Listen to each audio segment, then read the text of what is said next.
வார்த்தைக்கு நேராக நாம் கடந்து போகலாம். நாம் எடுத்துக்கொள்வோம் ஏசாயா தீர்க்கதரிசன புஸ்தகம் 60ஆம் அதிகாரம் 22ஆம் வசனம். இந்த நாளிலே இந்த செய்தியை நான் முடிக்க இருக்கிறேன். எடுத்துக்கொள்வோம் ஏசாயா 60ஆம் அதிகாரம் 22வது வசனம். சின்னவன் ஆயிரமும் சிறியவன் பலத்த சாதியுமாவான், கர்த்தராகிய நான் ஏற்ற காலத்தில் இதை தீவிரமாய் நான் நடப்பிப்பேன் என்று சொல்றாரு. உங்களுடைய நிலை எவ்வளவு மோசமான நிலையாக இருந்தாலும் நான் அதை செய்து முடிப்பேன். ஆனால் அவர் செய்து முடிக்கிற வரைக்கும் பிரச்சனைகள், போராட்டங்கள், பாடுகள், பலவிதமான வேதனையான காரியங்கள் நம்முடைய வாழ்க்கையில் கடந்து வருகிறது. சில நேரங்களில் ஆண்டவர் நம்முடைய வாழ்க்கையில் இப்படிப்பட்ட பிரச்சனைகள், பாடுகள், வேதனைகளை அவர் அனுமதிக்கிறார். ஏன் ஆண்டவர் அனுமதிக்கிறார்? Number 1, sometimes God shakes things அப்.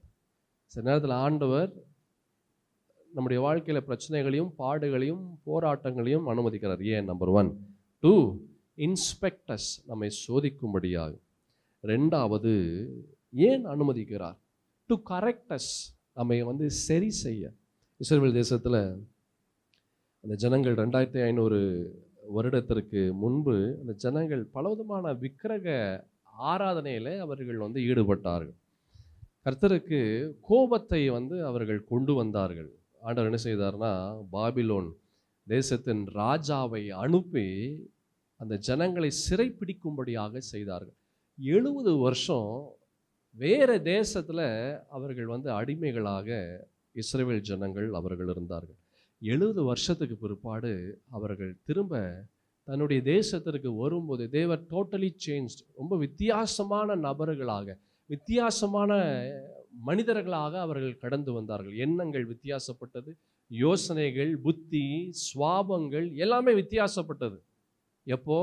70 வருஷத்துக்கு பிற்பாடு அவர்கள் திரும்ப வரும்போது அந்த அடிமைத்தனத்திலிருந்து, அந்த கஷ்டத்திலிருந்து, அந்த வேதனையிலிருந்து, அந்த போராட்டத்திலிருந்து அந்த ஜனங்கள் திரும்ப வரும்போது they were a different people. அவங்க வித்தியாசமான நபர்களாக அவர்கள் கடந்து வந்தார்கள். they were a new generation. அவருடைய எல்லாமே வித்தியாசமாக இருந்தது.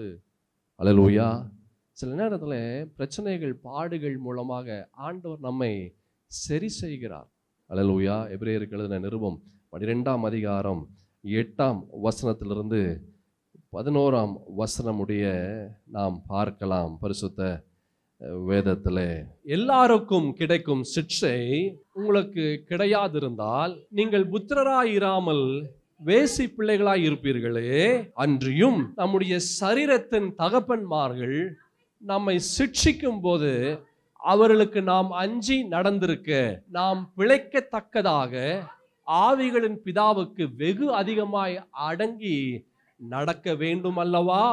அவர்கள் தங்களுக்கு நலம் என்று தோன்றினபடி கொஞ்ச காலம் சிட்சித்தார்கள். இவரோ தம்முடைய பரிசுத்தத்திற்கு நாம் பங்குள்ளவர்களாகும் பொருட்டு நம்முடைய பிரயோஜனத்திற்காகவே நம்மை சிட்சிக்கிறார். நம்முடைய பரிசுத்தத்திற்காக. அல்லேலூயா. அவருடைய பரிசுத்தத்திற்காக நாம் பங்குள்ளவர்களாகும் பொருட்டு நம்முடைய பிரயோஜனத்திற்காகவே நம்மை சிட்சிக்கிறார். நாம் பார்த்தோம், சில நேரத்தில் ஆண்டவர் கஷ்டங்கள், போராட்டங்கள், பாடுகளை அனுமதிக்கிறார். ஏன் அப்படின்னா அது நம்முடைய நலனுக்காக, நம்முடைய பரிசுத்தத்திற்காக, நம்முடைய ஆசீர்வாதத்திற்காக. என் பிரியமான தேவ ஜனமே, அந்த வசனத்தில் அப்போஸ்தலனாகிய பவுல், இது அப்போஸ்தலனாகிய பவுல்னு சொல்ல முடியாது, எபிரேயர், இது தெரியாது யார் எழுதுனா என்று. இந்த பரிசுத்த வேதத்தில் எழுதப்பட்ட இந்த வார்த்தைகள் ரொம்ப அழகாக இந்த வார்த்தைகள் சொல்லுகிறது. என்ன சொல்றதுன்னா, நம்முடைய சரீரத்தின் தகப்பன்மார்கள் நம்மை சிட்சிக்கும் போது அவர்களுக்கு நாம் அஞ்சி நடந்திருக்க நாம் பிழைக்கத்தக்கதாக ஆவிகளின் பிதாவுக்கு வெகு அதிகமாய் அடங்கி நடக்க வேண்டும் அல்லவா? அவர்கள் தங்களுக்கு நலமென்று தோன்றினபடி கொஞ்ச காலம் சிட்சித்தார்கள். இவரோ தம்முடைய பரிசுத்தத்துக்கு நாம் பங்குள்ளவர்களாகும் பொருட்டு நம்முடைய பிரயோஜனத்திற்காகவே நம்மை அவர் என்ன செய்கிறாரு? அவர் சிட்சிக்கிறார். எந்த சிட்சையும் தற்காலத்தில் சந்தோஷமாய் காணாமல் துக்கமாய் காணும் ஆகிலும் பிற்காலத்தில் அதில் பழகினவர்களுக்கு அது நீதியாகிய சமாதான பலனை தரும். இப்போ கஷ்டமா இருக்கும் சில நேரத்தில் ஆண்டவர் செய்கிற காரியங்கள்.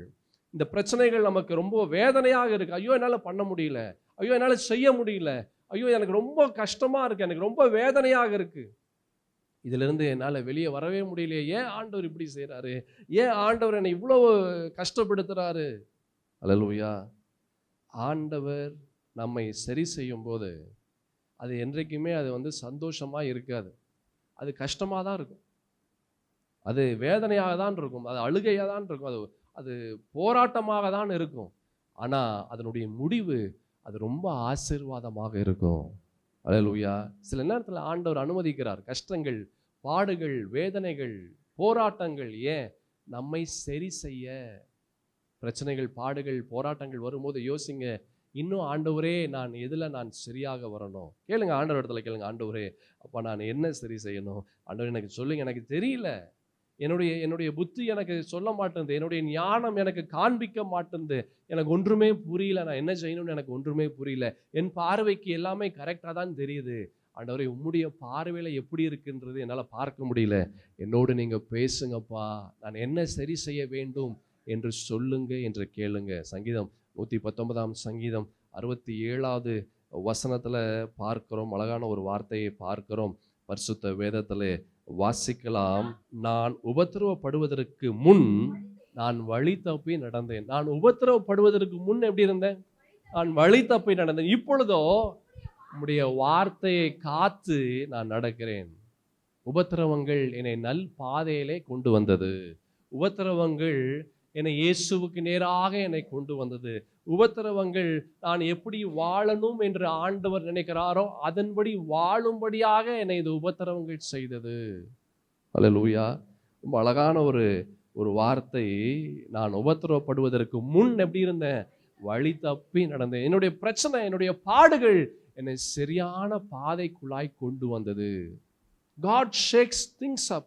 கர்த்தர் அசைக்கிறார். நாம பிரச்சனைகள் மூலமாக, போராட்டங்கள் மூலமாக, பலவிதமான பாடுகள் மூலமாக அசைக்கிறார். ஏன்? நம்மை சரியான பாதைக்குள்ளாய் நாம் கடந்து வரும்படியாக. அல்லேலூயா.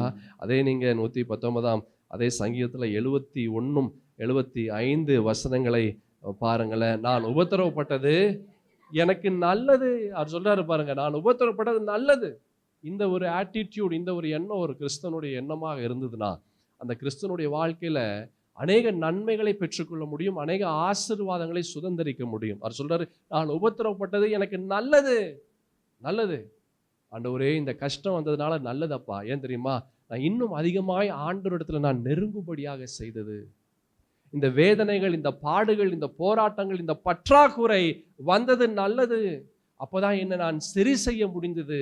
இன்னும் உம்முடைய வார்த்தைகளை நான் கற்றுக்கொள்ளும்படியாக செய்தது.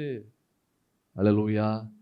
என் சகோதரா சகோதரி, இந்த ஆட்டிடியூட், இப்படிப்பட்ட ஒரு சுவாபம், இப்படிப்பட்ட ஒரு எண்ணம் ஒரு கிறிஸ்தவனுக்குள்ளாக வரணும். நான் உபத்திரவப்பட்டது எனக்கு நல்லது, அதனால் உமது பிரமாணங்களை என்ன செஞ்சேன்? நான் கற்றுக்கொள்ளுகிறேன். அநேகமாயிரம் பொன் வெள்ளியை பார்க்கிலும் நீர் விளம்பின வேதமே எனக்கு நலம். அல்லேலூயா. எத்தனைதான் இந்த உலகத்தின் ஐஸ்வர்யங்கள் இருந்தாலும் இந்த பரிசுத்தத்தின் வேதத்திற்கு இணையாக எதுவுமே இருக்க முடியாது. ஏன் தெரியுமா? இந்த வேத வார்த்தைகள் எனக்கு கற்றுக் கொடுக்கிறது. இந்த வேத வார்த்தைகள் சரியான பாதையில என்னை வழிநடத்துகிறது.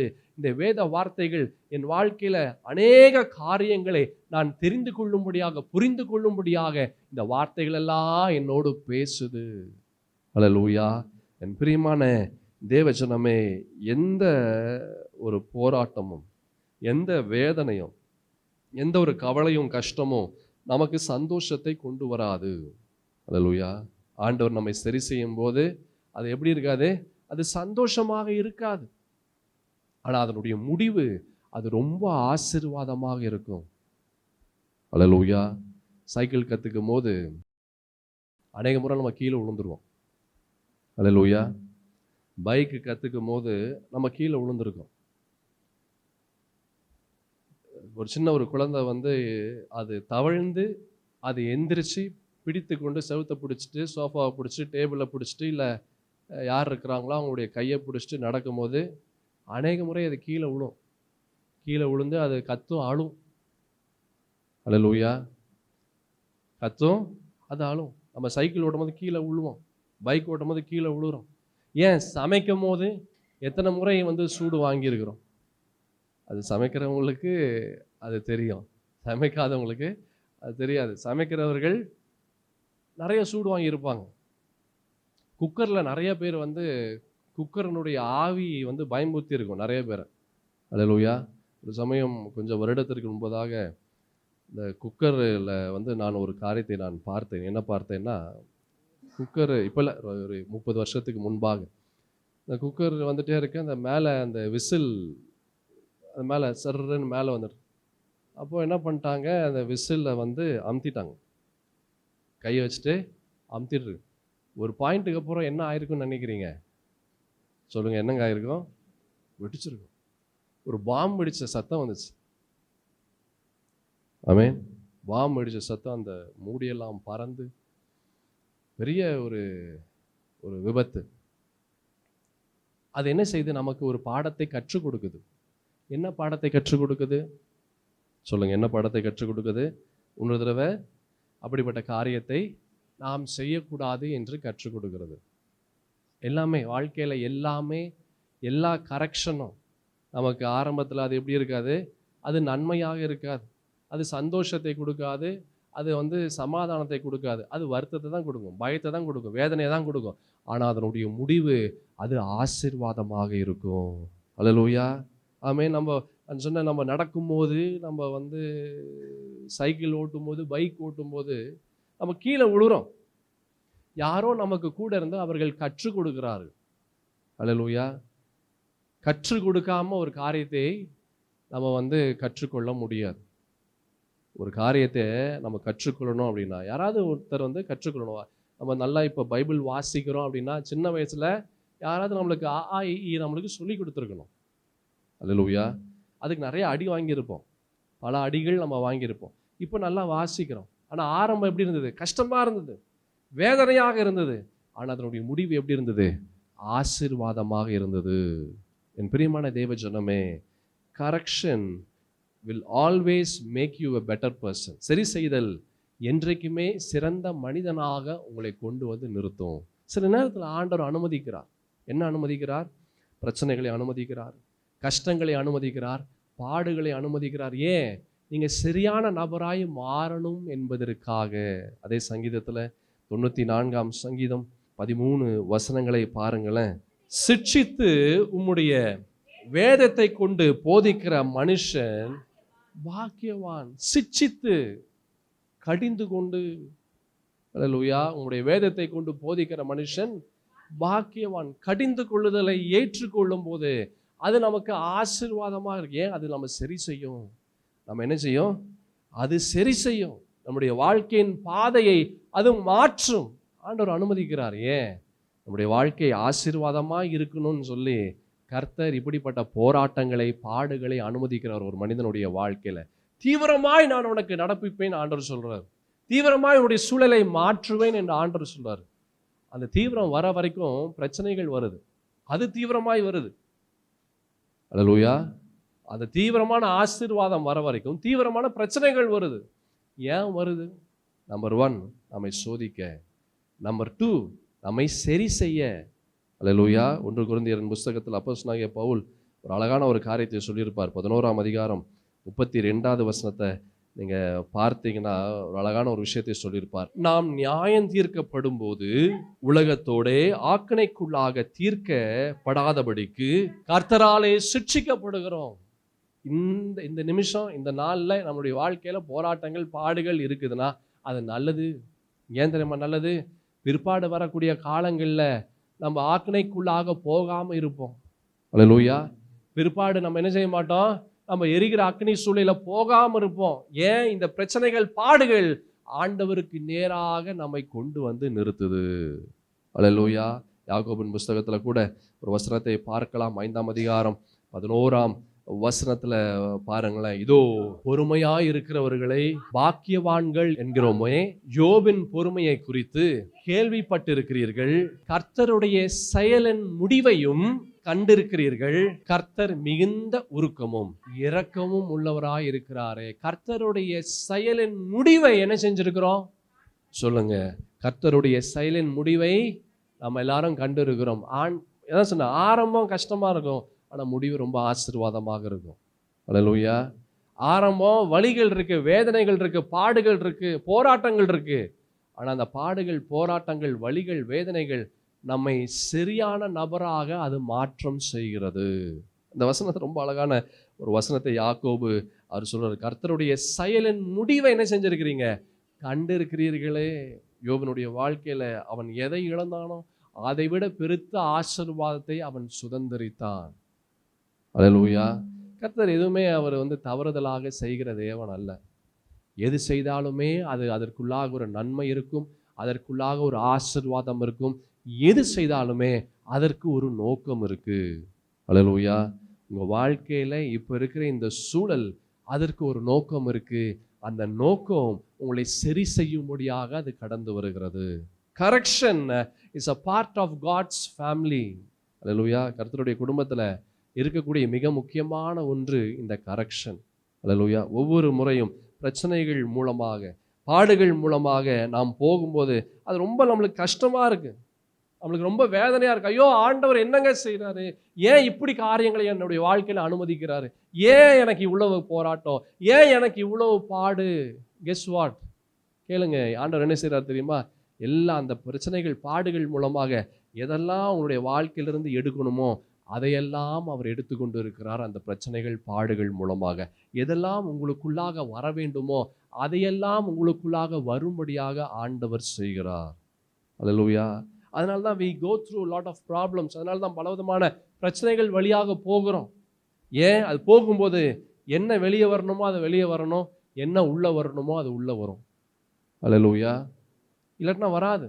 யோசிச்சு பாருங்க, எத்தனை பேர் கரும்பு ஜூஸ் குடிச்சிருக்கிறீங்க? கரும்பு ஜூஸ் எத்தனை பேர் குடிச்சிருக்கிறீங்க? ஓ, வெரி நைஸ். நிறைய பேர் குடிச்சிருக்கிறீங்க, நானும் நிறைய குடிச்சிருக்கிறேன். அப்போ அந்த கரும்பு ஜூஸ் உள்ள இருக்கிற அந்த கரும்புக்குள்ளாக இருக்கிற அந்த சாறு, அந்த ஜூஸு நம்ம வேணும்னா என்ன செய்யணும்? அப்படியே இருந்தால் என்ன செய்யாது? வராது, வராது. அது எப்போ தான் வரும்? அந்த மிஷின்குள்ளாக அது போகணும். அது நீங்கள் பார்த்துருந்தீங்கன்னா அது போட்டு கிட்டத்தட்ட ஒரு 6, 7, 8 தடவை அந்த கரும்பை முதல்ல சிங்கிளாக விடுவார், அப்புறம் மறுபடியும் மடித்து விடுவார், அப்புறம் 3ஆக மடித்து விடுவார், அப்புறம் 4ஆக மடித்து விடுவார். நம்மளே பார்ப்போம், என்னடா போதும் வலிக்கும் அதுக்கு, இந்த மாதிரி பண்ணுறீங்களே. அப்படி ஒரு கடைசியில் எனக்கு பார்த்தீங்கன்னா பவுடர் மாதிரி ஆகிற மாதிரி பண்ணுவார். ஏன்? அது பிழியும் போது தான் அதற்குள்ளாக இருக்கிற அந்த தன்மை, அந்த சாறு, அந்த சிறந்த காரியங்கள் அது வெளியே வருகிறது. ஒரு மனிதனுடைய வாழ்க்கையில் இப்படி தான். நம்ம கஷ்டத்தில் பிழியும் போது, போராட்டங்கள், பாடுகள், வேதனைகளை பிழியும் போது நமக்குள்ளாக இருக்கிற அந்த காரியங்கள் ஆண்டவர் வெளியே கொண்டு வரார். அல்லேலூயா. Correction always make you perfect. என்றைக்குமே கரெக்ஷன் உங்களை சிறந்து விளங்கும்படியாக செய்யும். அல்லேலூயா. யோபின் புஸ்தகம் 5ஆம் அதிகாரம் 17, 18 வசனங்களை பாருங்களேன். இதோ தேவன் தண்டிக்கிற மனுஷன் எப்படி இருக்கிறாரு? நல்லா சத்தமா சொல்லுங்க. தேவன் தண்டிக்கிற மனுஷன் பாக்கியவான். ஏன் பாக்கியவான் தெரியுமா?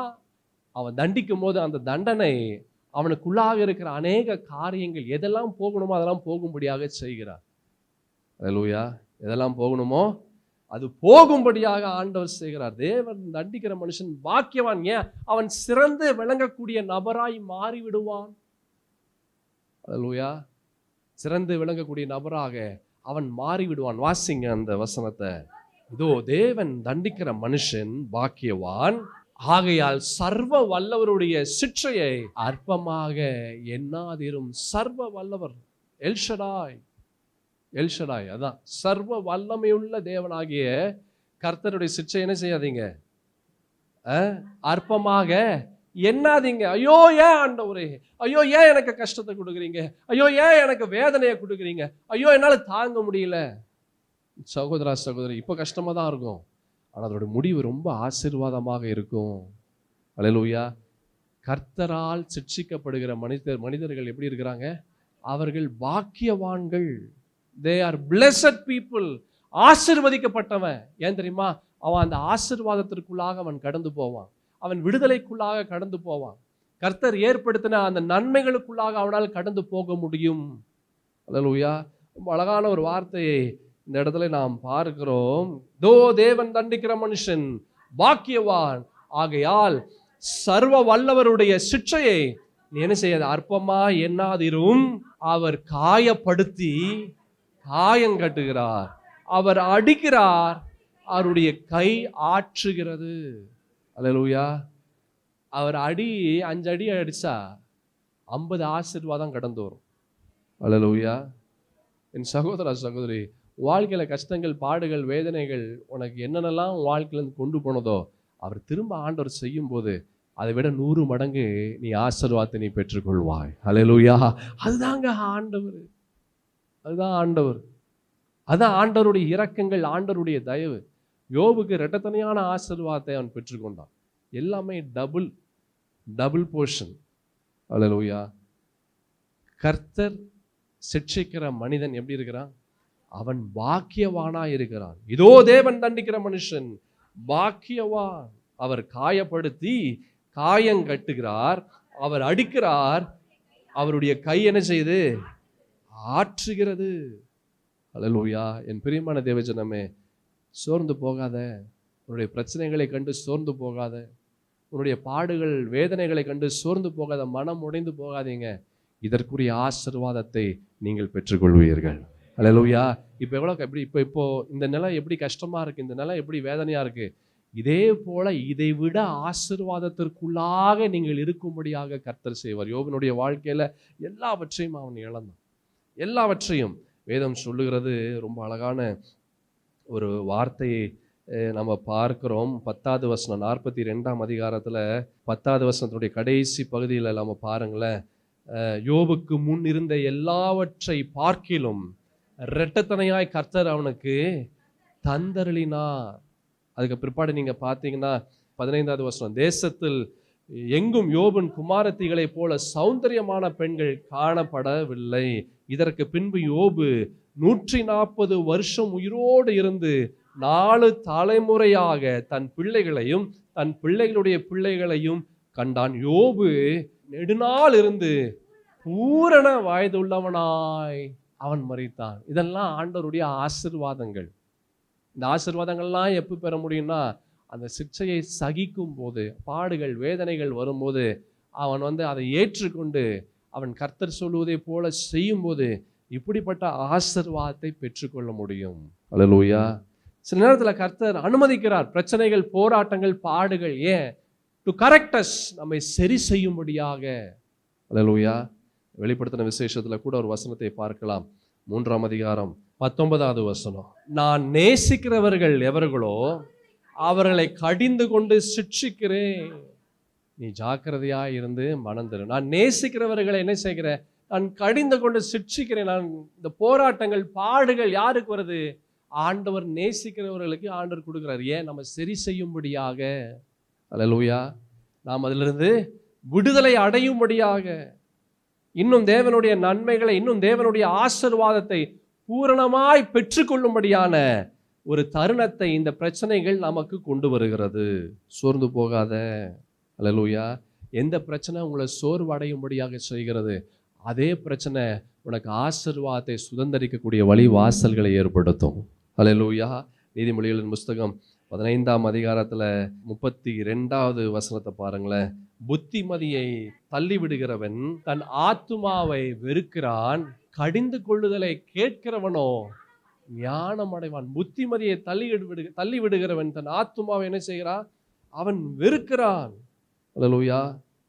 We only change when we feel the heat.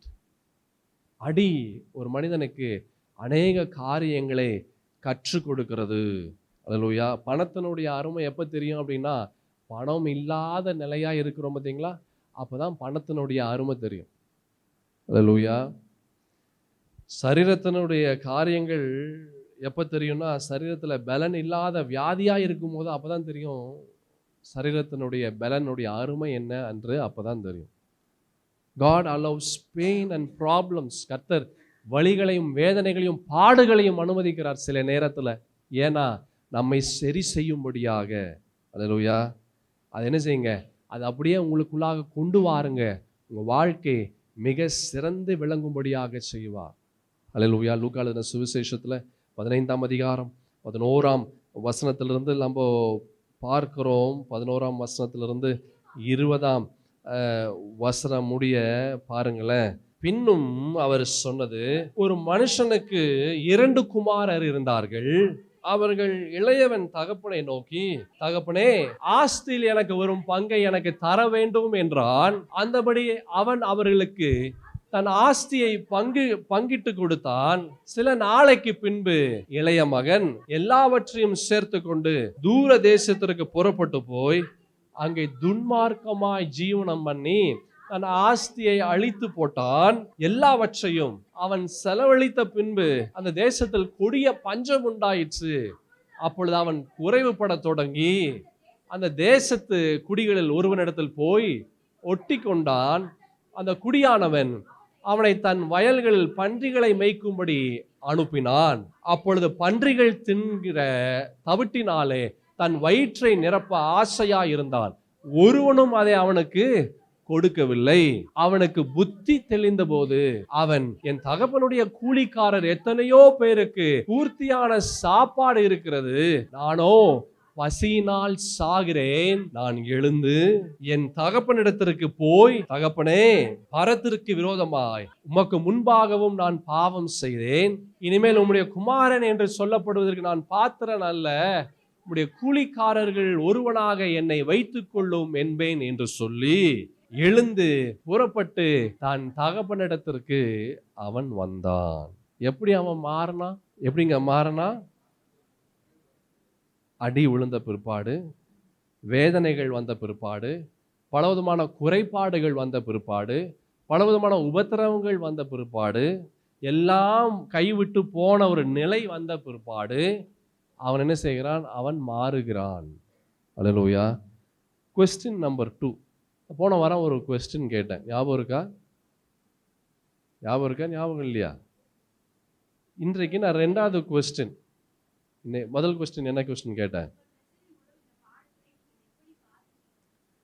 உங்களுக்கு வருகிற பிரச்சனைகள் மூலமாக, உங்களுக்கு வருகிற பாடுகள் மூலமாக அதை நீங்கள் எப்படி பார்க்கிறீர்கள்?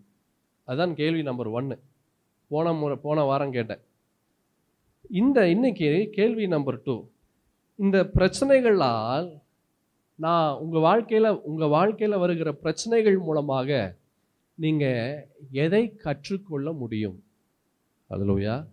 உங்கள் வாழ்க்கையில் வருகிற பிரச்சனைகள், பாடுகள், வேதனைகள் மூலமாக நீங்கள் எதை கற்றுக்கொள்ள முடியும்? Question number 2. ஆமென். சின்னவன் 1000மும் சிறியவன் பலத்த ஜாதியுமாவான். கர்த்தராகிய நான் ஏற்ற காலத்தில் இதை என்ன செய்வேன்? நான் தீவிரமாய் நடப்பிப்பேன். ஆண்டவர் தீவிரமாய் நடப்பிக்கிற வர தீவிரமான பிரச்சனைகள் ஒரு மனிதனுடைய வாழ்க்கையில கடந்து வருகிறது, பாடுகள் கடந்து வருகிறது. ஏன் வருகிறது? அல்லேலூயா. சில நேரத்தில் ஆண்டவர் என்ன செய்கிறாரு? அதை அனுமதிக்கிறார். பிரச்சனைகள், பாடுகளை சில நேரத்தில் ஆண்டவர் அனுமதிக்கிறார். ஏன் அனுமதிக்கிறார்? நம்பர் 1, டு இன்ஸ்பெக்ட் அஸ், நம்மை சோதிக்கும்படியாக. நம்பர் 2, டு கரெக்ட் அஸ், நம்மை சரி செய்யும்படியாக. Number 3, to direct us. Number 3 என்னது? To direct. நம்ம எங்கே போகணுமோ அங்கே போகும்படியாக ஒரு பாதையை காண்பிக்க இந்த பிரச்சனைகளை, இந்த பாடுகளை ஆண்டவர் அனுமதிக்கிறார். He wants to point us into a new direction. Hallelujah. He wants to point us into a new direction. அதனால தான் இந்த பிரச்சனைகள், பாடுகள் வருது. நீதிமொழிகள் புத்தகம் 16ஆம் அதிகாரத்தில் அழகான ஒரு வார்த்தையை பார்க்கலாம். 9வது வசனம் பரிசுத்த வேதத்திலே, மனுஷருடைய இருதயம் அவனுடைய வழியை யோசிக்கும், அவனுடைய நடைகளை உறுதிப்படுத்துகிறவரோ கர்த்தர். மனுஷனுடைய இருதயம் அவனுடைய வழியை யோசிக்கும். நிறைய காரியங்களை நாம் யோசிக்கிறோம், நிறைய காரியங்களை நாம் செய்கிறோம். ஆனால் அந்த பிரச்சனைகள், பாடுகள், போராட்டங்கள் நம்முடைய பாதையவே திருப்புது. அல்லேலூயா. நம்முடைய பாதையை என்ன செய்யுது? அது திருப்புது. இது இந்த காரியம் அநேகருடைய வாழ்க்கையில் அப்படியே நடந்திருக்கும். ஆமென். நம்முடைய பிரச்சனைகள், நம்முடைய பாடுகள் என்ன செய்யுது? நம்முடைய வாழ்க்கையின் பாதையவே மாற்றிருச்சு. அதுக்கு முன்பாக வரைக்கும் வேற மாதிரி நம்ம செய்து கொண்டிருந்தோம், வேற காரியங்களை நாம் பண்ணி கொண்டிருந்தோம், வேறபடி இருந்தோம். ஆனால் இந்த பிரச்சனைகள், பாடுகள், போராட்டங்கள் நம்முடைய வாழ்க்கையின் பாதையவே மாத்திருச்சு. அல்லேலூயா. எரேமியாவில் கூட ஒரு வசனம் இருக்கு. எரேமியா தீர்க்கதரிசன புஸ்தகத்துல 10ஆம் அதிகாரம் 23ஆம் வசனத்துல பாருங்களேன். கர்த்தாவே, மனுஷனுடைய வழி அவனாலே ஆகிறதில்லவென்றும் தன் நடைகளை நடத்துவது நடக்கிறவனாலே ஆகிறதல்லவென்றும் அறிவேன். நம்ம எதுவும் செய்ய முடியாது, நம்ம எதுவும் பண்றதுக்கு இல்லை. நம்முடைய பாதைகளை கர்த்தர் என்ன செய்கிறாரு? மாற்றுகிறார். அல்லேலூயா. Have you ever noticed problem always change your plans? பிரச்சனைகள் வரும்போது உங்களுடைய பிளானையே அது மாத்திரும். அல்லேலூயா. பிரச்சனைகள், பாடுகள், போராட்டங்கள் உங்களுடைய பாதையை மாத்திருது, உங்களுடைய பிளானை மாத்திருது. அது வரைக்கும் வேற மாதிரி நம்ம யோசிச்சுட்டு இருந்தோம், அந்த பிரச்சனை வருவதற்கு முன்பதாக வரைக்கும். ஆனால் என்றைக்கு அந்த வியாதி வந்ததோ, என்றைக்கு அந்த பிரச்சனை வந்ததோ, என்னைக்கு அந்த போராட்டம் வந்ததோ, என்னைக்கு அந்த பண கஷ்டம் வந்ததோ, இல்லை என்றைக்கு அந்த சண்டை வந்ததோ, அது அப்படியே என்ன செய்யுது? என்றைக்கு அந்த இழப்பு வந்ததோ அன்றைக்கு நம்ம பாதையே அப்படியே மாறிடுச்சு. அது வரைக்கும் வேற பக்கம் இருந்தோம், வேற பக்கம் ஓடிட்டு இருந்தோம். ஆனால் அந்த பிரச்சனைகள் வரும்போது, அந்த இழப்பு வரும்போது, அந்த பாடு வரும்போது நம்முடைய பாதை அப்படியே டைவர்ட் பண்ணிடுது. அல்லேலூயா. Pain is a powerful motivation to change. வலிகள், வேதனைகள் அது ரொம்ப பெருசு, பெரிய காரியத்தை செய்யும். ஒரு மனிதனுடைய பாதையவே மாத்திரும். அல்லேலூயா. ஒரு மனிதனுடைய பாதையை அது மாற்றுது. அடிபடும் போது ஒரு மனிதனுடைய நிலை அது வித்தியாசமான ஒரு நிலைக்குள்ளாய் கடந்து வருகிறது. நீதிமொழிகளின் புஸ்தகம் 20ஆம் அதிகாரம் 30வது வசனத்துல பாருங்களேன். பரிசுத்த வேதத்தில் நாம் அழகான ஒரு வார்த்தையை பார்க்கிறோம். காயத்தின் தழும்புகளும் உள்ளத்தில் உரைக்கும் அடிகளும் பொல்லாதவனை அழுக்கர் என்ன செய்து துடைக்கும். காயத்தின் தழும்புகள், உள்ளத்தில் உரைக்கும் அடிகள் பொல்லாதவனை அழுக்கற துடைக்கும். அவனுடைய பாதையை மாத்துது. அந்த இளையகுமாரன் அவன் சொல்றான், அவர் என்ன சொல்றாரு? 15ஆம் அதிகாரத்துல 16ஆம் வசனத்துல பார்த்தீங்கன்னா அவர் சொல்றாரு, 16ஆம் வசனத்துல 18ஆம், அப்பொழுது பன்றிகள் தின்கிற தவிட்டினாலே தன் வயிற்றை நிரப்ப ஆசையா இருந்தான், ஒருவனும் அதை அவனுக்கு கொடுக்கவில்லை. அவனுக்கு புத்தி தெளிஞ்சிச்சு. அப்பதான் புத்தி வருது. என்ன புத்தி வருது? பாரு, இந்த பன்னிகள் சாப்பிடுகிற உணவு கூட எனக்கு கிடைக்கல. அல்லேலூயா. பன்றிகள் சாப்பிடுகிற உணவு கூட கிடைக்கல. அவனுக்கு புத்தி அப்பதான் தெளிய வருது. கஷ்டங்கள், பாடுகள், வேதனைகள் நம்முடைய பாதை என்ன செய்யுது? அப்படியே மாத்துது. அல்லேலூயா. எல்லாம் சரியாக போகிற வரைக்கும் அந்த இளையகுமாரன் அவன் மாறல. அவன் வேற பாதையில போயிட்டு இருந்தான். அவன் ரூட் வேற ரூட்டாக இருந்தது. அவன் டைரக்ஷன் வேற டைரக்ஷனா இருந்தது. எல்லாம் சரியாக இருக்கிற வரைக்கும். ஆனா என்றைக்கு ஒரு அடி உழுதோ, என்றைக்கு ஒரு வேதனை, ஒரு போராட்டம், ஒரு பற்றாக்குறை, பலவிதமான நிந்தைகள், அவமானங்கள் எல்லாம் வருதோ, அன்றைக்கு அவனுடைய பாதை என்ன செய்யுது? அது அப்படியே மாறுது. கஷ்டங்கள், பாடுகள், நிந்தைகள், இழப்புகள் ஒரு மனிதனுடைய நிலையை, பாதையை அது மாற்றுகிறது. God shakes things up. கர்த்தர் அசைக்கிறார் பிரச்சனைகள் மூலமாக. ஏன் தெரியுமா? To direct us into a new direction. ஒரு புதிய பாதைக்குள்ளாக, நம்முடைய பாதையை மாற்றி வேற பாதைக்குள்ளாக ஆண்டவர் நம்மை அழைத்து செல்லும்படியாக இந்த பிரச்சனைகள், பாடுகள், வேதனைகள் கடந்து வருகிறது. எல்லாம் சந்தோஷமா போகிற வரைக்கும் ஆண்டவரை அநேகர் பார்ப்பதில்லை. அல்லேலூயா. திடீர்னு ஒரு அடி உழுது, திடீர்னு ஒரு பயம், திடீர்னு ஒரு வியாதி, திடீர்னு ஒரு வேதனை, திடீர்னு விரும்பத்தகாத ஒரு சூழல் ஒரு மனிதனுடைய வாழ்க்கையில் வரும்போது அப்போ ஆண்டவரை நாம் தேடுகிறோம். சங்கீதத்தில் தாவீது ஒரு அழகான ஒரு விஷயத்தை சொல்றார். 119ஆம் சங்கீதம் 59வது வசனத்தை பாருங்களேன். ஒரு வார்த்தையை பார்க்க முடியும். என் வழிகளை சிந்தித்து கொண்டு என் கால்களை உம்முடைய சாட்சிகளுக்கு நேராக என்ன செஞ்சேன்? நான் திருப்பினேன். என் வழிகளை சிந்தித்து கொண்டு என் கால்களை உம்முடைய சாட்சிகளுக்கு நேராக என்ன செஞ்சேன்? நான் திருப்பினேன். I have changed. I'm redirecting my life. என் பாதையவே நான் மாத்துகிறேன். அல்லேலூயா. எந்த கஷ்டம் உங்களை கஷ்டப்படுத்தி கொண்டு இருக்கிறது, எந்த வேதனை உங்களை வேதனைப்படுத்தி கொண்டு இருக்கிறது, எந்த காரியம் உங்களை ரொம்ப துக்கமடையும்படியாக செய்கிறது, என் கர்த்தருடைய பாதையை மாற்றுகிறார். அல்லேலூயா. என் கர்த்தர் என்ன செய்கிறார்? உன் பாதையை மாற்றுகிறார். உன் பாதை வேற பக்கம் இருக்குது, அது ஆண்டவர் மாற்றுகிறார். ஏன் பிரச்சனை வருதுன்னா உன் பாதை மாறணும், இல்லைன்னா உன் பாதை மாறாது. அந்த இளையகுமாரனுக்கு மாத்திரம் பிரச்சனை வரல, அவன் என்ன செய்வான்? அவன் அங்கே தான் இருப்பான். இன்னும் மோசமான நிலையாய் அவனுடைய நிலை மாறும். ஆனால் என்றைக்கு கஷ்டங்கள் வந்ததோ, பாடுகள் வந்ததோ, அந்த பன்றிகள் சாப்பிடக்கூடிய உணவு கூட அவனுக்கு கிடைக்கல. வேதம் சொல்லுகிறது, அது என்றைக்கு அவனுக்கு கிடைக்கலையோ, அந்த கடைசி rock bottom, he was hit rock bottom, கடைசி கீழே போய் அவன் தொட்டான். என்ன தொட்டான்? அந்த பன்றி சாப்பிட்றது கூட அவனுக்கு கிடைக்கல. அப்போ வேதம் சொல்லுகிறது, அவனுக்கு புத்தி தெளிஞ்சிச்சு. அது வரைக்கும் புத்தி தெரியல. அல்லேலூயா. அப்போ புத்தி தெளியும் போது அவனுடைய பாதை என்ன செய்யுது? ஆட்டோமேட்டிக்காக அது மாறுது. அல்லேலூயா. ஒரு மனிதனுடைய வாழ்க்கையில் பிரச்சனைகள், பாடுகள் என்ன தெரியுமா செய்யுது? அவனுடைய பாதையை மாற்றுது. உங்கள் வாழ்க்கையில் பிரச்சனைகள், பாடுகள், வேதனைகள் வருதுன்னா உங்களுடைய பாதையை ஆண்டவர் மாற்ற பார்க்கிறார். ஆசீர்வாதமான பாதைக்குள்ளாய் நீங்கள் வரும்படியாக கர்த்தர் இவைகளை அவர் அனுமதிக்கிறார். 2 கொரிந்தியர் புத்தகத்தில் அப்போஸ்தலனாகிய பவுல் ஒரு விஷயத்தை அவர் ரொம்ப அழகாக சொல்றாரு. அப்போஸ்தலனாகிய பவுலே அவருடைய வாழ்க்கையே ஒரு பெரிய ஒரு பாதை தான். அவருடைய பாதையே, அவருடைய வாழ்க்கையே ஒரு பெரிய பாதை. த ரோட் டு டமாஸ்கஸ் ஒரு பெரிய செய்தி. ஒரு சமயம் நேரம் கிடைச்சதுன்னா நான் எடுக்கிறேன். அது ஆனால் வருஷங்கள் பேசணும். ஏன்னா அவ்வளோ செய்தி இருக்கு, அவ்வளோ வார்த்தைகள் இருக்கு. த ரோட் டு டமாஸ்கஸ், தமஸ்குவின் பயணம். தமஸ்குவின் பயணம் ஒரு நாள் நான் எடுத்தேன். ஆனால் அது மாதிரி ஒரு சந்தர்ப்பம் கிடைக்கல, பேசுவதற்குரிய சந்தர்ப்பம் கிடைக்கல. த ரோட் டு டமாஸ்கஸ், தமஸ்குவின் பாதை, இல்லைனா தமஸ்குவின் பயணம். அவருடைய பயணம் வேற பக்கம் இருந்தது. யாருங்க? நீங்கள் அந்த வசனத்தை அப்போஸ்தலரில் 9ஆம் அதிகாரத்தில் நீங்கள் பார்த்தீங்கன்னா 1ஆம் வசனத்திலிருந்து பாருங்களேன். சவுல் என்பவன் இன்னும் கர்த்தருடைய சீஷரை பயமுறுத்தி கொலை செய்யும்படி சீரி பிரதான ஆசாரியனிடத்திற்கு போய், எந்த மார்க்கத்தார்? இயேசுவை அறிந்த மார்க்கத்தார்.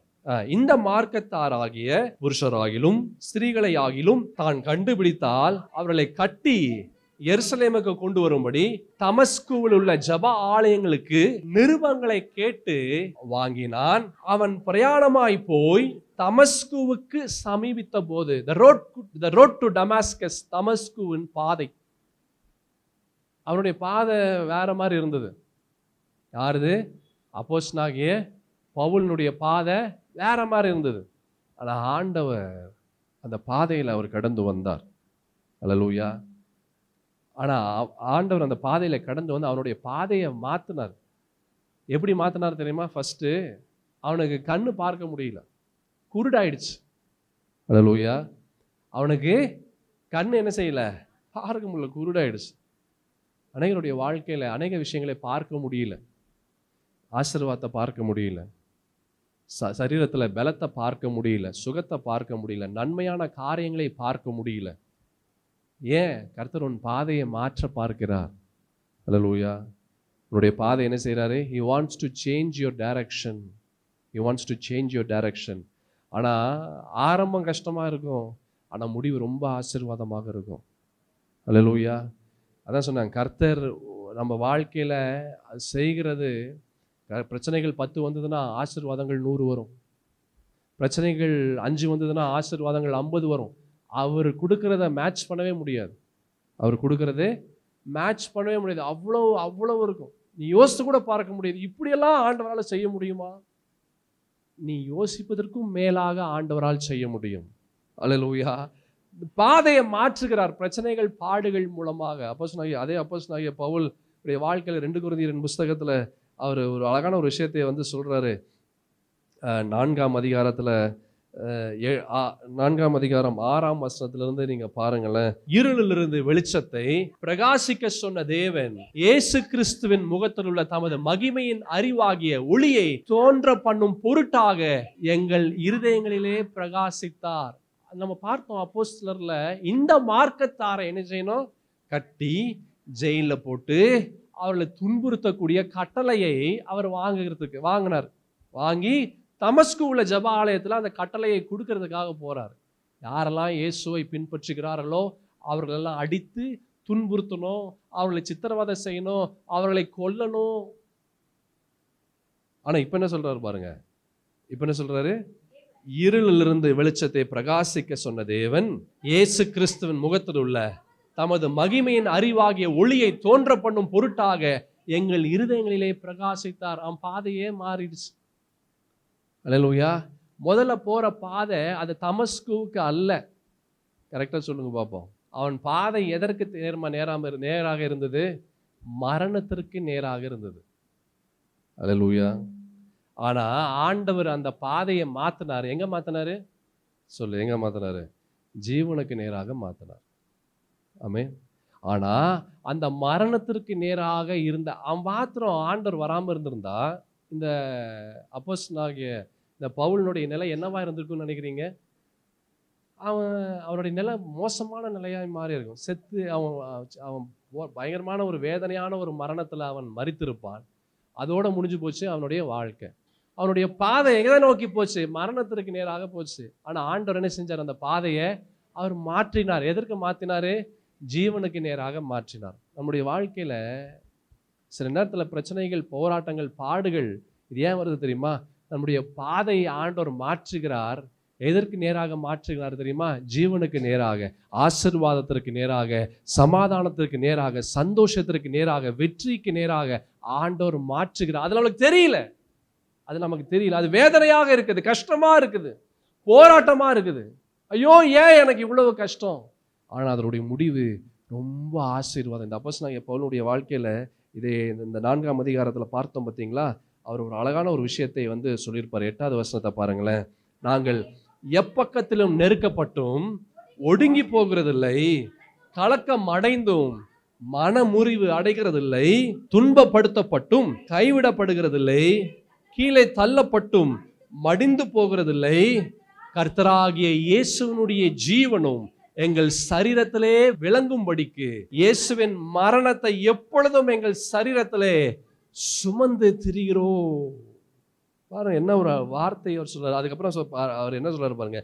எப்படியெனில் சாவுக்கினமான எங்கள் மாம்சத்திலே இயேசுனுடைய ஜீவனும் விளங்கும்படிக்கு உயிரோடு இருக்கிற நாங்கள் எப்பொழுதும் இயேசுவின் நிமித்தம் மரணத்திற்கு ஒப்பு கொடுக்கப்படுகிறோம். அது எதை குறிச்சும் கவலைப்படல. அவருக்கு ஒண்ணு ஏன் தெரியுமா கவலைப்படல?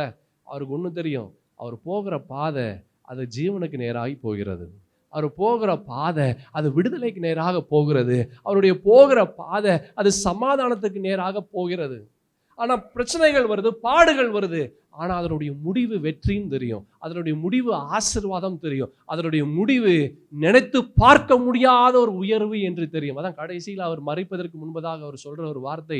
அப்போஸ்தலனாகிய தீமோத்தேயுக்கு அவர் எழுதின அந்த நிருபத்துல 2ஆம் நிருபத்துல அப்போஸ்தலனாகிய பவுல் ஒரு அழகான ஒரு விஷயத்தை சொல்றாரு. நல்ல போராட்டத்தை நான் போராடினேன், என்னுடைய ஓட்டத்தை நான் முடித்தேன், என்னுடைய விசுவாசத்தை என்ன செஞ்சுட்டேன்? நான் காத்து கொண்டேன். இது முதற்கொண்டு என்ன இருக்கு? எனக்கு நீதியின் கிரீடம் எனக்காக வைக்கப்பட்டு இருக்கிறது. அவருக்கு தெரியுது. அதனால இந்த பிரச்சனைகள், இந்த பாடுகள், இந்த போராட்டங்கள் அவருக்கு பெருசா தெரியவே இல்லை. எவ்வளவுதான் கஷ்டங்கள், எவ்வளவுதான் பாடுகள், எவ்வளவுதான் வேதனைகள், எவ்வளவுதான் அவமானங்கள், எவ்வளவுதான் நிந்தைகள் எது வந்தாலும் அவருக்கு பெருசாவே தெரியல. ஏன்? அந்த பாதையினுடைய முடிவு அது எத்தனை பெரிய ஆசீர்வாதம் என்று அவருக்கு தெரிகிறது. என் சகோதரா சகோதரி, God uses your problem to direct you into a new path. கர்த்தருடைய வாழ்க்கையில் அனுமதிக்கிற இந்த பிரச்சனைகள், பாடுகள், போராட்டங்கள் அது அந்த ஒரு புதிய பாதைக்குள்ளாக அது கொண்டு போகிறது. அல்லேலூயா. ஒரு புதிய பாதைக்குள்ளாக உன்னை கொண்டு போகிறது. நேரம் ஆயிடுச்சு. பெரிய செய்தி. இதெல்லாம் எங்கேருந்து சொல்றது? சொல்லவே முடியாது. நேரம் இல்லை. உன்னை எங்கே கொண்டு போகுது? இயேசுவுக்கு நேராக, சிலுவைக்கு நேராக, ஜீவனுக்கு நேராக புதிய பாதையை கர்த்தர் உனக்கு கொடுக்கிறார். வேர் இஸ் யுவர் மூன்றாவது கேள்வி where is your problem taking you? உன்னுடைய பிரச்சனைகள் உன்னை எங்கே கொண்டு போகுது? உன்னுடைய பிரச்சனை உன்னை எங்கே கொண்டு போகுது? மூணு கேள்வி கேட்டேன். அது மூணுத்துக்குரிய விடை சரியாக இருந்தால் வாழ்க்கை சரியாக இருக்கும், ஆசீர்வாதம் சரியாக கடந்து வரும். ஆண்டவர் யோனாவை அவர் சொல்றார். கடைசியான இது சொல்லி நான் முடிக்கிறேன். ஆண்டவர் யோனா சொல்றார், நீ மகா நகரமாகிய நினிவேக்கு நீ போ அப்படின்னு ஆண்டவர் சொல்றாரு. ஆனால் அவன் போகல. அவர் எங்க போனார்? அவர் ஸ்பெயின் போறாரு. அவர் எங்க போறாரு? தர்ஷிஷ் எங்க இருக்குன்னா ஸ்பெயின்ல இருக்கு. he went to தர்ஷிஷ். அவர் தர்ஷிஷுக்கு கப்பல் ஏறி அவர் அங்க போறாரு. அல்லேலூயா. அவர் ஆண்டவர் சொன்ன டைரக்ஷன் வேற, இவர் போன டைரக்ஷன் வேற. ஆண்டவர் ஈஸ்ட் கிழக்கை நோக்கி போக சொல்றாரு. ஆனா இவர் வெஸ்டர்ன் நோக்கி போகிறாரு. Just opposite. Just the opposite. ஆண்டவர் எங்கே சொல்றாரு? நீ நினிவேக்கு போ. அது வந்து ஈஸ்ட்டு, அது கிழக்கை நோக்கி இருக்கு. ஆண்டவர் அங்கே போக சொல்லாரு. ஆனால் இவர் வெஸ்ட்டுக்கு போறார், ஸ்பெயினுக்கு போறார், தர்ஷீஷுக்கு போறார். ஜஸ்ட் ஆப்போசிட் டைரக்ஷனில் வந்து இவர் போறாரு. ஆண்டவர் என்ன தெரியுமா செஞ்சாரு? நமக்கு எல்லாருக்கும் தெரியும். அவனுக்கே பிரத்யட்சமான ஒரு பிரச்சனையை அவனுக்காகவே உண்டு பண்ணி அனுப்பினார். அல்லேலூயா. அந்த பிரச்சனை அது அவனுக்கு மாத்திரம்தான். அநேகருடைய வாழ்க்கையில அவங்களுக்கு மாத்திரமே சில பிரச்சனைகள் வரும், யாருக்குமே வராது, ஆனா அவங்களுக்கு மாத்திரம் வரும். ரொம்ப வித்தியாசமா இருக்கு. என்ன அது, இதுக்கு இப்படி எல்லாமா பிரச்சனை வரும்? யாருக்காவது இப்படியாவது யாருக்காவது பிரச்சனை வருமா? இதுல கூடவா பிரச்சனை வரும்? ஆமா, பிரச்சனை வரும். அல்லேலூயா. இதுல கூட பிரச்சனை வருமானா? ஆமா, பிரச்சனை வரும். இதுல கூடவா கஷ்டம் வரும்? ஆமா, கஷ்டம் வரும். இப்படி கூடவா வியாதி வரும்? ஆனா வியாதி வரும். இப்படி கூடவா யாருக்காச்சும் நடக்கும்? ஆனா நடக்கும். ஏன்? அது கஸ்டம் மேடு. அது என்னது? கஸ்டம் மேடு. அப்படின்னு என்ன அர்த்தம் தெரியுமா? கஸ்டம் மேடுனா உங்களுக்காகவே பிரத்யட்சமாக செய்யப்பட்ட ஒன்று. இந்த யோனா அவன் கர்த்தர் சொன்ன பாதையில போகாம அவர் வேற பாதையில போனாரு. ஆண்டவர் அவனுக்காகவே பிரத்யட்சமாக ஒரு பிரச்சனையை, ஒரு மீனை வந்து அவர் உண்டு பண்ணி, அந்த மீன் என்ன செஞ்சிச்சு? அவனை விழுங்கும்படியாக செய்ச்சு. அந்த மீன் விழுங்கும்படியாக ஆண்டவர் செய்தார். அநேகருடைய வாழ்க்கை, அநேக பிரச்சனைகள் அவர்களை விழுங்கிருச்சு. பணத்தை விழுங்கிருச்சு, நம்பிக்கையை விழுங்கிருச்சு, விசுவாசத்தை விழுங்கிருச்சு, உன் பணத்தை விழுங்கிருச்சு, உன்னுடைய நிம்மதியை விழுங்கிருச்சு, உன்னுடைய தூக்கத்தை விழுங்கிருச்சு, உன்னுடைய வாழ்க்கையவே விழுங்கிருச்சு. அல்லேலூயா. என் சகோதரா, சகோதரி, அது விழுங்கி என்ன நம்ம செய்யும்? நீ கர்த்தருடைய பிள்ளையாய் உன்னை ஒப்பு கொடுக்கும் போது அதை விழுங்கி திரும்ப உன்னை வெளியே வந்து உன்னை கக்கிட்டு போயிடும். ஆனா விழுங்குறது ஒரு இடம், கக்கிறது வேற இடம். அல்லேலூயா. விழுங்குறது ஒரு இடம், கக்கிறது வேற இடம். விழுங்குறது உன்னோட இடத்துல அது விழுங்கும், கக்கிறது ஆண்டவர் எதிர்பார்க்கிற இடத்துல அது கக்கும். அல்லேலூயா. சின்னவன் 1000-ம் சிறியவன் பலத்த ஜாதியுமாவான். கர்த்தராகிய நான் என்ன செய்வேன்? ஏற்ற காலத்திலே இதை நான் தீவிரமாய் நடப்பிப்பேன். தீவிரமாய் ஆண்டவர் செய்யணும்னா அது வரைக்கும் தீவிரமான பிரச்சனைகள் வரதான் செய்யும். அந்த தீவிரமான பிரச்சனைகள் வரும்போது ஏன் வருது ஐயோன்னு புலம்பாத. ஆண்டவர் உன்னை சோதிக்கிறார். He wants to inspect you. கர்த்தர் உன்னை சரி செய்ய பார்க்கிறார். He wants to correct you. கர்த்தர் He wants to direct you. கர்த்தர் உன்னை அவருடைய பாதையிலே நீ போகும்படியாக ஆண்டவர் செய்கிறார். அல்லேலூயா. தேவனாகிய கர்த்தர் தாமே இந்த வார்த்தை கொண்டு உங்களுடைய வாழ்க்கையில பெரிய பெரிய காரியங்களை அவர் செய்வார் என்று நான் நம்பி நான் விசுவாசிக்கிறேன். கர்த்தர் தீவிரமாய் அவர் உங்களுடைய வாழ்க்கையில நன்மைகளை நீங்கள் சுதந்திரிக்கும்படியாக அவர் செய்வார். நீங்கள் தீவிரமாய் கர்த்தர் எதிர்பார்க்கிற ஒரு வாழ்க்கையின்படி நீங்க வாழுங்க. நீங்கள் தீவிரமாய் கர்த்தர் எதிர்பார்க்கிற ஒரு வாழ்க்கையை நீங்கள் வாழுங்கள். கர்த்தர் பெரிய காரியங்களை தீவிரமாய் அவர் செய்ய வல்லவராக இருக்கிறார். கர்த்தர் தாமே உங்களை ஆசீர்வதிப்பாராக. நாம் யாவரும் எழுந்திருக்கலாம். மகா உன்னதமான தேவனாகிய கர்த்தாவே, இந்த தேவனாகிய கர்த்தர் தாமே இந்த நாளில் எங்களோடு நீர் பேசினதற்காக நன்றி அப்பா. ஒவ்வொரு வார்த்தைகளும் எங்களுக்குள்ளாய் ஊடுருவி எங்களுக்குள்ளாக கிரியை நடப்பிக்க போகிறதற்காக நன்றி. கஷ்டங்கள், பாடுகள், வேதனைகள், இது இந்நாள் வரைக்கும் நாங்கள் யோசித்தது வேற மாதிரி நாங்கள் யோசித்தோம். இந்த நாளிலே இந்த காரியங்கள் எல்லாம் எங்களை நீர் சோதிக்கிறீங்க. சரி செய்யும்படியாக உமக்கு நேரே எங்களை ஆயத்தப்படுத்தி நாங்கள் கடந்து வரும்படியாய் இப்படிப்பட்ட காரியங்கள் எங்களுடைய வாழ்க்கையில் கடந்து வருகிறது என்று நீர் சொன்ன இந்த வார்த்தைகளெல்லாம் எங்களுக்குள்ளாய் கிரியை செய்யட்டும். இந்த வார்த்தைகளெல்லாம் எங்களுக்குள்ளாய் நாங்கள் வைத்து வைக்கிறோம். குற்றங்கள், குறைகள், பாவங்கள், மீறுதல்களை தயவாய் பட்சமாய் மன்னிங்கப்பா. இந்த ஒரு விசை மன்னிங்க. நீர் எதிர்பார்க்கிற ஒரு வாழ்க்கை நாங்கள் வாழுகிறோம்.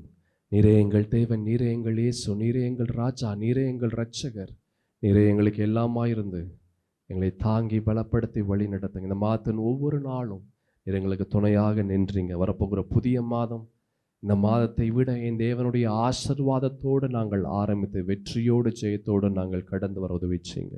இந்த நாளிலே இந்த மாதத்தின் கடைசி ஞாயிற்றுக்கிழமை முதல் ஆராதனைக்கு வந்தபடி ஜனங்கள் ஆண்டவரே தேவ வார்த்தையின் வெளிப்பாட்டு ஆவியோடு கடந்து போகிறதற்காக நன்றி. தொடர்ந்து தாங்கி பலப்படுத்தி ஆசீர்வதித்து வழி நடத்துங்க, பெரிய காரியங்களை செய்யுங்க. இயேசுவின் மகா உன்னதமான நாமத்தில் ஜெபத்தை எடுக்கிறேன் நல்ல பிதாவே, ஆமேன். ஆமேன். ஆத்துமாவே கர்த்தரை ஸ்தோத்திரி, என் முழு உள்ளமே ஒரு பரிசுத்த நாமத்தை ஸ்தோத்திரி. என் ஆத்துமாவே கர்த்தரை ஸ்தோத்திரி, அவர் செய்த சகல உபகாரங்களையும் மறவாதே. ஆமீன். நம் ஆண்டவராகிய இயேசு கிறிஸ்துவின் கிருபையும் பிதாவாகிய தேவனுடைய அன்பும் பரிசுத்தாவின் ஐக்கியமும் சமாதானமும் சந்தோஷமும் வழிநடத்துதலும் நம் அனைவரோடும் இன்றும் என்றும் சதா காலமும் இயேசுவினுடைய வருகை பரியந்தமிருந்து தாங்கி பலப்படுத்தி வழி நடத்துவதாக. ஆமேன். ஆமேன்.